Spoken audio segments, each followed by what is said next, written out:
राधे राधे, जय श्री कृष्ण। तो आज हम सुनेंगे कार्तिक स्नान महात्म्य का तीसरा अध्याय। सागर पुत्र शंखासुर द्वारा वेद मंत्रों का हरण। सत्यभामा बोली कि हे भगवान, आप तीनों कालों के जानने वाले हैं, आप काल स्वरूप हैं और सब काल के समान हैं।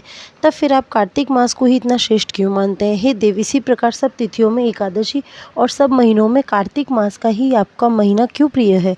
इसका कारण बताइए। श्री कृष्ण बोले कि हे कांते, तुमने बड़ा अच्छा प्रश्न किया। इस विषय में एकाग्रचित होकर के राजा वेणु के पुत्र पृथु और महर्षि नारद का पूरा संवाद सुनो। जिसे पहले महाराज पृथु ने नारद से पूछा था, तब नारद जी ने कार्तिक मास की महिमा बतलाई। नारद जी बोले, पहले समय में सागर का पुत्र शंखासुर नामक राक्षस त्रिलोकी को मत डालने वाला महापराक्रमी पैदा हुआ था। उसने अपने पराक्रम से संपूर्ण देवताओं को जीत करके स्वर्ग से निकाल दिया तथा इंद्रादि संपूर्ण लोकपालों के अधिकार अपने हाथ में ले लिए।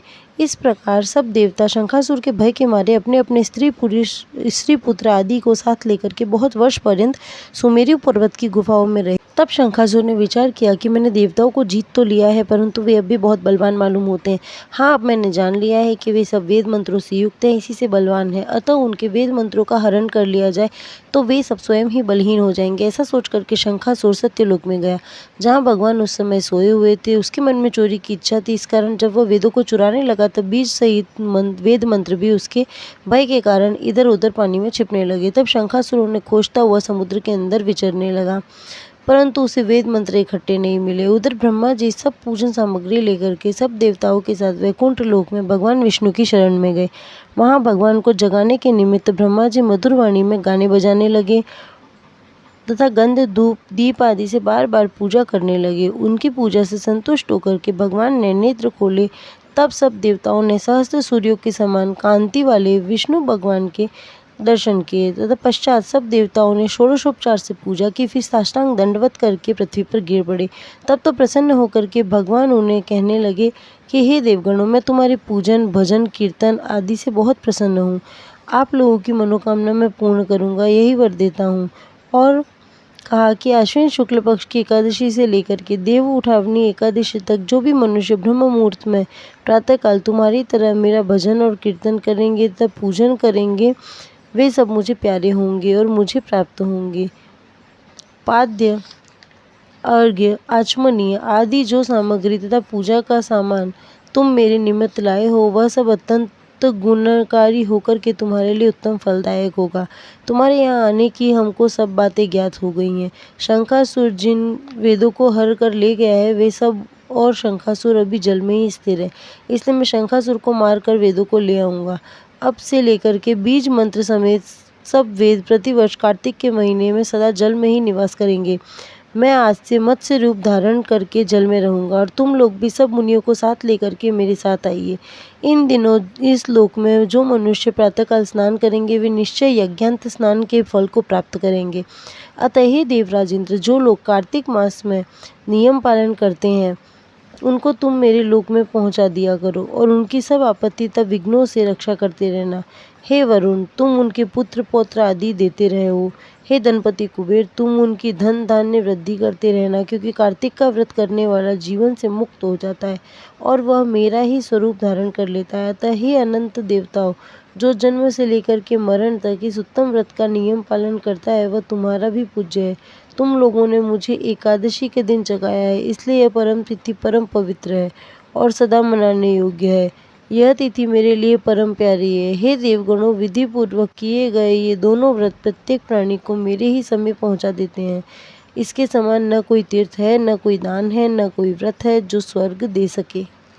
लक्ष्मी गणेश जी की कहानी। एक ब्राह्मण ब्राह्मणी थे। ब्राह्मणी गणेश जी लक्ष्मी जी की पूजा करती थी, परंतु ब्राह्मण ब्राह्मणी में बहुत क्लेश होता रहता था। एक दिन गणेश लक्ष्मी जी ने कहा कि यहाँ तो बहुत लड़ाई होती है, चलो कहीं और चले। ऐसा कहकर वह एक दूसरे घर के अंदर गए तो वहाँ जेठ जेठानी में आपस में लड़ाई हो रही थी। वह तीसरी जगह गए, वहाँ सास बहू में लड़ाई हो रही थी। तब जिस घर भी जाते उसी घर में लड़ाई हो रही थी। कहीं भोजन पानी की व्यवस्था नहीं दिखी। गणेश जी बोले कि लक्ष्मी जी चलो इससे तो ब्राह्मणी के घर चले, कम से कम वहाँ भोजन पानी तो मिलता था। ब्राह्मणी के घर जाकर के द्वार खटखटाया और बोले, ब्राह्मणी दरवाज़ा खोल। ब्राह्मणी बोली, मैं नहीं खोलती, पहले तो तुम चले गए थे, अब क्यों आए हो? वे बोले, नहीं ब्राह्मणी, अब नहीं जाएंगे। ब्राह्मणी बोली, मैं ऐसा नहीं मानती, पहले त्रिवाचा भरो तब किवाड़ खोलूंगी। तब गणेश लक्ष्मी जी ने त्रिवाचा भर दी। तब ब्राह्मण ने दरवाजा खोल दिया। गणेश लक्ष्मी जी घर में ही विराजमान हो गए। तब ब्राह्मण के दुख दरिद्र मिट गए। हे लक्ष्मी गणेश जी महाराज, जैसे आपने ब्राह्मणी पर कृपा करी वैसी सब किसी पर करना। नगर बसेरे की कहानी। एक जाट को एक भाट को, बहन घर भैया ससुर घर जमाई। जाट बोला घर चल भैया नगर बसेरो कर ले। भाट बोला कि अरे भैया तू ही कर ले, तू तो बहन घर भैया है, मैं तो ससुर घर जमाई हूँ, मेरे तो वैसे ही आनंद मंगल है। जाट ने नगर बसेरा करा और बहन के घर गए। वहाँ तुलसी जी को ब्याह हो रहा था, तो वहाँ पे उसको 56 भोग मिले, 3600 व्यंजन पाए। भाट अपनी ससुराल पहुंचा तो देखा ससुर के महल तिवारी में आग लग रही है, सब लोग आग बुझा रहे हैं, वो भी बुझाने में लग गया।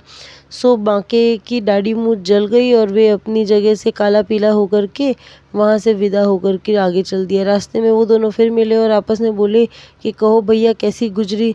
तो भाट बोला ओ भैया हमारी ससुराल में तो आग लग रही थी, हमने तो आग बुझाई और हमारी दाढ़ी मूछ जल गई। जाट बोला कि मेरी बहन के घर तो तुलसा जी का विवाह हो रहा था, मैंने तो 56 भोग 3600 व्यंजन खाए। तो भैया मैंने तेरे से पहले ही कही थी कि नगर बसेरा कर ले। चल उसके बाद नगर बसेरा जो करे मलमल धोवे पाँव, ताती सी तापसी मान देगी मामसी, देंगे कृष्ण मुरार।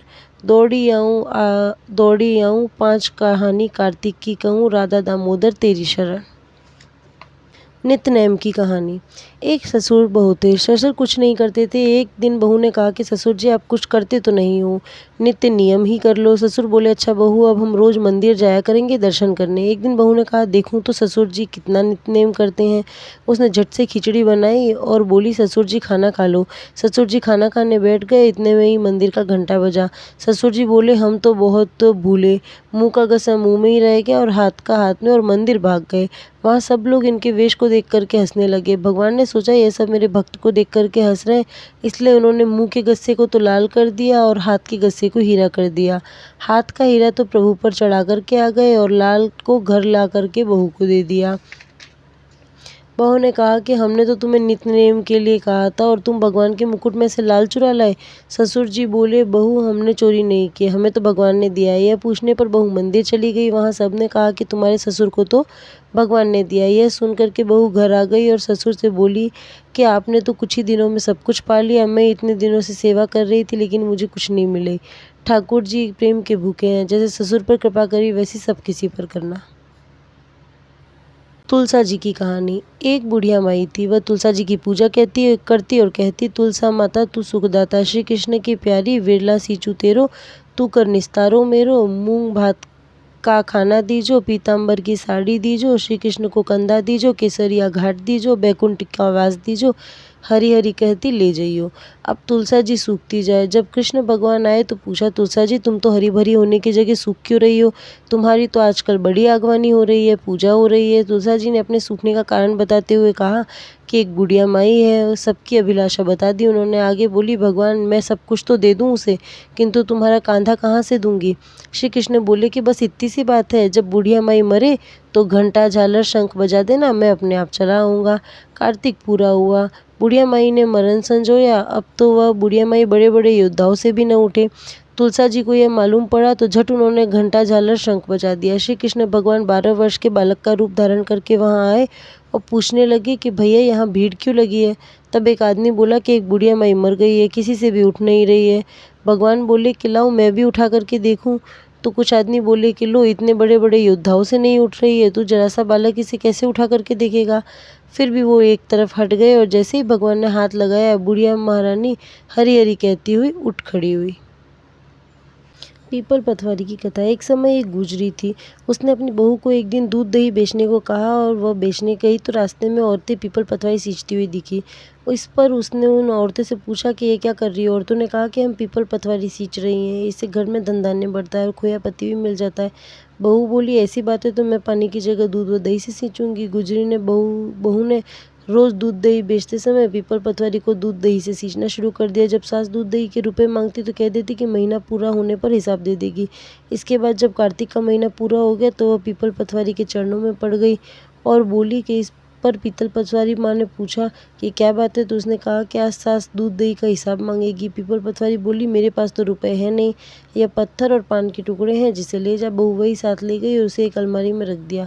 इसके बाद वो डर के मारे चादर ओढ़ करके सो गई। कुछ देर में सास बहू की दूध दही के रुपए ला ऐसे बोली। बहू बोली, मैं जो लाई हूँ अलमारी में रख दिया है। सास ने अलमारी खोल करके देखा तो उसमें हीरे मोती जगजगा रहे थे, धन का भी ढेर लगा था। सास ने बहू को आवाज़ लगाई कि बहू, इतना धन कहाँ से लाई है। बहू ने आकर देखा तो सच में घर में धन के भंडारे भरे थे। इस पर बहू ने सास को सारी बात बता दी। सास ने कहा कि अब मैं भी कार्तिक मास में पीपल पटवारी को सींचूंगी। इसके बाद जब कार्तिक मास आया तो सास दूध दही बेचने लगी। वह दूध दही बेचने के बाद खाली हांडी में पानी डाल करके उसने पीपल पटवारी में पानी डाल देती। पूर्णिमा के दिन उसने अपनी बहू से कहा कि वह उससे दूध दही के रुपए मांगे। जब बहू ने दूध दही के रुपए मांगे तो वह पीपल पटवारी के चरण पकड़ कर कहने लगी कि मुझसे बहू रुपए मांग रही है। इस पर पीपल पटवारी ने उसे पत्थर और पान के टुकड़े दे दिए, जिसे सास ने लाकर अलमारी में रख दिए। इसके बाद जब बहू ने अलमारी खोल के देखी तो उसमें कीड़े मकोड़े मिले। इस पर सब कोई कहने लगे कि बहू तो सत की भूखी थी, लेकिन सास ने धन की भूखी होकर के पीपल पटवारी को सींचा, इसलिए उसे फल नहीं मिला। कथा के अंत में कहा जाता है कि पटवारी माता ने जैसी बहू को फल दिया वैसा सबको देना, जैसा सास को दिया वैसा किसी को भी मत देना। वार शनिवार की कहानी।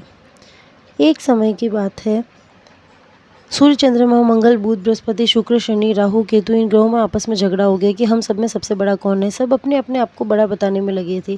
जब आपस में कोई निश्चय न हो सका तो सभी लोग झगड़ते हुए इंद्र के पास गए और कहने लगे कि आप सभी देवताओं के राजा हो, इसलिए हमारा न्याय करके बताओ कि हम 9 ग्रहों में सबसे बड़ा कौन है। राजा इंद्र प्रश्न सुन करके घबरा गए और कहने लगे, मुझ में यह सामर्थ्य नहीं कि मैं किसी को बड़ा या छोटा बताऊं। मैंने अपने मुख से कुछ नहीं कह सकता। हाँ, एक उपाय हो सकता है कि इस समय पृथ्वी पर राजा विक्रमादित्य का राज्य है तथा वह लोगों का दुख का निवारण करने वाले हैं, इसलिए हम सब मिल करके उन्हीं के पास जाते हैं और वहीं हमारे दुखों का निवारण करेंगे। ऐसा वचन सुन करके सभी देवता चल करके भूलोक में राजा विक्रमादित्य की सभा में जाकर के उपस्थित हुए और अपना प्रश्न राजा के सामने रखा। राजा उनकी बात सुनकर के बड़ी चिंता में पड़ गए कि मैं अपने मुख से किसे बड़ा और किसे छोटा बताऊं। जिसको छोटा बताऊंगा वही क्रोध करेगा, परंतु उनका झगड़ा निपटाने के लिए एक उपाय सोचा। उन्होंने सोना, चांदी, कांसा, पीतल, सीसा, रागा, जस्ता, अभ्रक और लोहा 9 धातुओं के 9 आसन बन रहे। सब आसनों को क्रम से, जैसे सोना पहले, चांदी उसके पीछे, इस प्रकार बिछवा दिए। राजा ने सब ग्रहों को कहा कि अपने अपने सिंहासनों पर बैठिए। जिसका आसन सबसे पहले वह सबसे बड़ा और जिसका आसन सबसे पीछे वह सबसे छोटा। क्योंकि लोहा सबसे पीछे था, अब शनिदेव का आसन था, इसलिए शनिदेव ने समझ लिया कि राजा ने मुझको छोटा बना दिया है। इस पर शनिदेव को बड़ा क्रोध आया। उन्होंने कहा कि राजा, तू मेरे पराक्रम को नहीं जानता। सूर्य 1 राशि में 1 महीना, चंद्रमा 2.25 महीना 2 दिन, मंगल 1.5 महीना, बृहस्पति 13 महीने, बुध और शुक्र 1 महीने, परंतु मैं एक राशि पर 2.5 अथवा 7.5 साल तक रहता हूँ। बड़े बड़े देवताओं को भी मैंने अपने भीषण दुख दिए हैं। राजन सुनो, राम जी को 7.5 आई और वनवास हो गया। रावण पर आई तो राम और लक्ष्मण ने सेना लेकर के लंका पर चढ़ाई कर दी। रावण के कुल का नाश हो गया। हे राजा, अब तुम सावधान रहना। राजा कहने लगा, तो कुछ भाग्य में होगा सो देखा जाएगा। उसके बाद अन्य ग्रह तो प्रसन्नतापूर्वक चले गए, परंतु शनिदेव बड़े क्रोध में वहां से सिधारे। कुछ काल व्यतीत हो जाने पर जब राजा को 7.5 की दशा आई तो शनिदेव घोड़ों के सौदागर बनकर के अनेक सुंदर घोड़ों के सहित राजा की राजधानी में। जब राजा ने सौदागर के आने की खबर सुनी तो अश्वपाल को अच्छे अच्छे घोड़े खरीदने की आज्ञा दी। अश्वपाल ऐसी अच्छी नस्ल के घोड़े देख करके उनका मूल्य सुनकर के चकित हो गया, तो तुरंत ही राजा को खबर दी। राजा ने एक सुंदर सा घोड़ा पसंद करके उस पर सवारी की। राजा के घोड़े पर चढ़ते ही घोड़ा जोर से भागा और घोड़ा बहुत दूर तक बड़े जंगल में जाकर के राजा को छोड़कर अंतर ध्यान हो गया। इसके बाद राजा अकेले जंगल में भटकता फिरता रहा। बहुत देर के पश्चात राजा ने भूख और प्यास से दुखी होकर के भटकते भटकते ग्वाले को देखा। ग्वाले ने राजा की प्यास व्याकुल देख करके पानी पिलाया। राजा की अंगूठी में एक अंगुली में एक अंगूठी थी। राजा ने उसे निकाल करके प्रसन्नता के साथ ग्वाले को दे दिया। शहर की ओर चल दिए। राजा शहर में जाकर के एक सेठ की दुकान पर जाकर के बैठ गए। उनको अपने आप को उज्जैन का रहने वाला बनाया। उसका नाम वीका बताया। सेठ ने उसको कुलीन मनुष्य समझ करके जल आदि पिलवाया। भाग्यवश उस दिन सेठ की दुकान की बिक्री बहुत अधिक हुई। तब सेठ ने उसको भाग्यवान पुरुष समझ करके भोजन कराने के लिए अपने साथ ले गए। भोजन करते समय राजा ने आश्चर्य से देखा कि एक मोर जो है वो खुटी पर हार लटका हुआ है, उसे निगल रहा है। वह खुटी उस हार को निगल रही है। तब भोजन के पश्चात कमरे में आने पर जब सेठ को कमरे में हार न मिला तो उसने निश्चय किया कि ये सब वीका के अलावा किसी ने नहीं किया। अतः उसे पूछा गया। उसने जब इनकार कर दिया तो 5-7 आदमी इकट्ठे होकर के उसको फौजदार के पास ले गए। फौजदार ने सबको राजा के सामने उपस्थित कर दिया और कहा कि ये आदमी तो भला प्रतीत होता है, चोर मालूम नहीं होता, परंतु सेठ का कहना है कि इसके अलावा और कोई घर में नहीं आया, अतः इसी ने चोरी अवश्य की है। तब राजा ने आज्ञा दी कि इसके हाथ पैर काट करके चौरंगिया बना दिया जाए। राजा की आज्ञा का तुरंत पालन किया गया और विका के हाथ पैर काट दिए गए। इस प्रकार कुछ काल व्यतीत होने पर एक तेली उसकी अपने घर में ले गया तथा कोलू पर उसको बिठा दिया। चौका विका उस बैल पर बैठा हुआ जुबान से बैल हाँकता रहता। शनि की दशा समाप्त हो गई और एक रात को वर्षा ऋतु के समय वह मल्हार राग गाने लगा। उसके गाना सुनकर के उस शहर के राजा की कन्या उस राग पर मोहित हो गई और दासी को खबर लेने के लिए पूछा कि यह कौन गाता है। दासी ने आकर के कहा कि यह तो कोलू के घर में एक चौरंगिया गाना गा रहा है। दासी ने महल में आकर के राजकुमारी को जब सब वृंदावन सुनाया तो राजकुमारी ने निश्चय कर लिया कि मैं इसी चौरंगी के साथ में विवाह करूंगी। प्रातःकाल होते ही जब दासी ने राजकुमारी को जगाना चाहा तो राजकुमारी अनशन पर लेकर बैठ गई। तब दासी ने रानी के पास जाकर के राजकुमारी के न उठने का सब वृतांत सुनाया। रानी ने तुरंत ही वहां आकर के राजकुमारी को जगाया, उसके दुख का कारण पूछा तो राजकुमारी ने कहा, माताजी मैंने प्रण किया है कि मैं तेली के घर में जो चौरंगी है उसी के साथ विवाह करूंगी। माता ने कहा कि यह पगली क्या बात कर रही हो, तेरा विवाह किसी देश के राजा के साथ किया जाएगा। कन्या कहने लगी कि माताजी मैं तो अपना प्रण कभी नहीं तोड़ूंगी। माता ने चिंतित होकर के यह बात राजा को बताई। जब महाराज ने भी आकर समाचार समझाया किंतु कोई परिणाम न निकला तो अंततः उन्होंने कहा कि ऐसी बात तुम्हें कभी विचारनी भी नहीं चाहिए। कन्या ने कहा कि मैं अपने प्राण त्याग दूंगी परंतु अपने दूसरे विवाह नहीं करूंगी। इतना सुनकर के राजा ने क्रोध से कहा, यदि तेरे भाग्य में ऐसा ही लिखा है तो जैसी तेरी इच्छा हो वैसा ही कर। राजा ने तेली को बुलाकर कहा कि तेरे घर में जो चौरंगी है उसके साथ मैं अपनी कन्या का विवाह कराना चाहता हूँ। तेली ने कहा कि यह कैसे हो सकता है, कहाँ आप हमारे राजा और कहाँ मैं नीच तेली। परंतु राजा ने कहा कि भाग्य लिखी को कोई नहीं टाल सकता, अपने घर जाकर के विवाह की तैयारी करो। राजा ने उस समय तोरण बंधनवार लगवा करके अपनी राजकुमारी का विवाह चौरंगिया बनाए विक्रमादित्य के साथ कर दिया। रात्रि को जब विक्रमादित्य और राजकुमारी महल में सोए तो आधी रात के समय शनिदेव ने विक्रमादित्य को स्वप्न दिया कि राजा कहो मुझको छोटा बतला करके तुमने कितना दुख उठाया। राजा ने क्षमा मांगी। शनिदेव ने प्रसन्न होकर के विक्रमादित्य को हाथ पैर दिए। तब राजा ने हाथ जोड़ करके कहा कि महाराज मेरी प्रार्थना स्वीकार करें, जैसा दुख आपने मुझे दिया है वैसा किसी और को न दे। शनिदेव ने कहा कि तुम्हारी ये प्रार्थना स्वीकार है। जो मनुष्य मेरी कथा कहेगा सुनेगा उसको मेरी दशा में कभी नहीं पड़ना पड़ेगा, न कोई उसे दुख होगा। और जो नित्य ही मेरा ध्यान किया करेगा, चींटियों को आटा डालेगा, उनके सब मनोरथ पूर्ण होगा। इतना कर करके शनिदेव अपने धाम को चले गए। राजकुमारी की आंख खुली, उसने राजा के हाथ पैर सही सलामत देखे तो आश्चर्य को प्राप्त हुआ। उसको देख करके राजा ने अपना समस्त हाल कहा कि मैं उज्जैन का राजा विक्रमादित्य हूँ। यह बात सुनकर के राजकुमारी अत्यंत प्रसन्न हुई। प्रातःकाल राजकुमारी ने अपनी सखियों से पूछा कि उसने अपने पति का समस्त वृत्तांत का सुना है। तब वे सब प्रसन्नता प्रकट की और कहा कि ईश्वर ने आपकी मनोकामना पूरी कर दी। जब तक सेठ ने यह बात सुनी तो वह विक्रमादित्य के पास आया और राजा विक्रमादित्य के पैरों पर लिपट करके क्षमा मांगने लगा और कहने लगा कि आप पर मैंने चोरी का झूठा इल्जाम लगाया, अतः आप मुझको जो चाहे दंड दे। राजा ने उसको कहा कि मुझ पर शनिदेव का कोप था, इसी कारण ये सब दुख मुझको प्राप्त हुए। इसमें तुम्हारा कोई दोष नहीं है, तुम अपने घर जाकर के अपना कार्य करो। सेठ बोला कि मुझे शांति तभी होगी जब आप मेरे घर आकर के प्रीतिपूर्वक भोजन करोगे। राजा ने कहा कि जैसी आपकी मर्जी वैसा ही करे। सेठ ने अपने घर जाकर के अनेक प्रकार के सुंदर भोजन बनाए और राजा विक्रमादित्य को प्रीतिभोज दिया।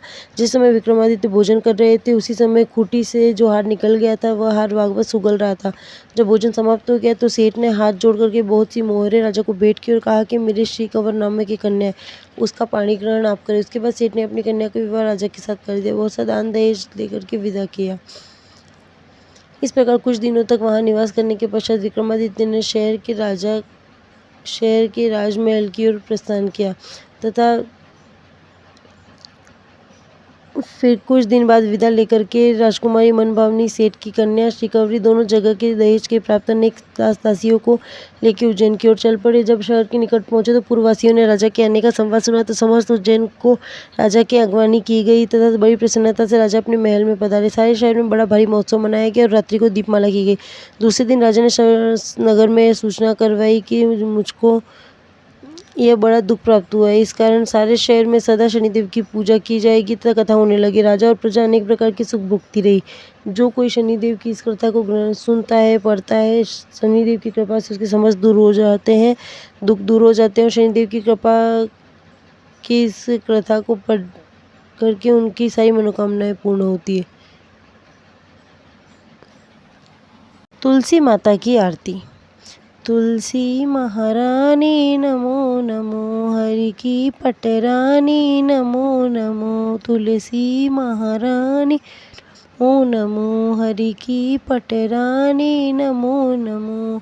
धन तुलसी पूरण तप कीनो शालिग्राम बनी पटरानी नमो नमो। तुलसी महारानी नमो नमो। हरि की पटरानी नमो नमो। कौन से महीने में हुई बोई रानी तुलसा, कौन से महीने में हुई हरियाली नमो नमो। तुलसी महारानी नमो नमो। आषाढ़ मास में बोई रानी तुलसा, सावन मास में हुई हरियाली नमो नमो। तुलसी महारानी नमो नमो। कौन से महीने में हुई तेरी पूजा, कौन से महीने में हुई पटरानी ओ नमो। तुलसी महारानी नमो नमो। कार्तिक मास में हुई तेरी पूजा, मगशिर मास में हुई पटरानी ओ नमो। तुलसी महारानी नमो नमो। 56 भोग 36 व्यंजन, बिन तुलसी हरि एक न मानी नमो नमो। तुलसी महारानी नमो नमो। धूप दीप नैवेद्य आरती, पुष्पन की वर्षा बरसानी ओ नमो। तुलसी महारानी नमो नमो। जो कोई तुलसा जी को सवेरे ध्यावे, श्री कृष्ण जी के दर्शन पावे नमो नमो। तुलसी महारानी नमो नमो। जो कोई तुलसा जी को दोपहर में ध्यावे, माखन मिश्री का भोग लगावे नमो नमो। तुलसी महारानी नमो नमो। जो कोई तुलसा जी को शाम को ध्यावे, श्री कृष्ण जी की आरती उतारे नमो नमो। तुलसी महारानी नमो नमो। जो कोई तुलसा जी को रात को ध्यावे, श्री कृष्ण जी के चरण दबावे नमो नमो। तुलसी महारानी नमो नमो। हरि की पटरानी नमो नमो। धूप दीप नैवेद्य आरती, पुष्पन की वर्षा बरसानी नमो नमो। तुलसी महारानी नमो नमो। सभी सखी मैया तेरे गुण गावे, भक्ति दान दी जो महारानी नमो नमो। तुलसी महारानी नमो नमो। हरि की पटरानी नमो नमो। वीडियो अच्छी लगी हो तो चैनल को लाइक शेयर एंड सब्सक्राइब करना ना भूले और कमेंट करके बताएं आपको और कौन से वीडियो देखने हैं। मेरे साथ कहिए राधे राधे।